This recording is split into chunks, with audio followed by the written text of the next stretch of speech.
And I even think, what if she falls for this and other distractions and never comes back to me? Do you know how profound that pain is? Yes, it is beyond your capacity to feel. It is like the death of a loved one. That threat alone is so very painful, because this is how I lose people. Souls that were wonderfully close to me, but hit a brick wall and instead of coming to me, ran from me into sin.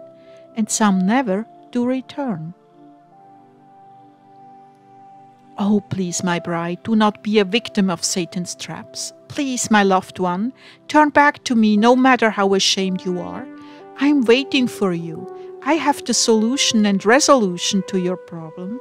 I have forgiveness and time to lavish on you to heal your wounds from swallowing the flashy bait adorned with hooks.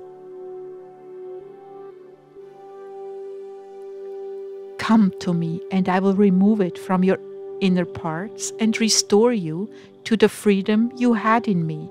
And together we will work out the frustration with the problem until it is history.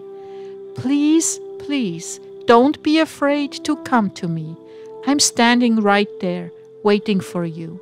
My heart longs to heal, comfort, free, and empower you. Don't delay. Come to me. I'm aching for you.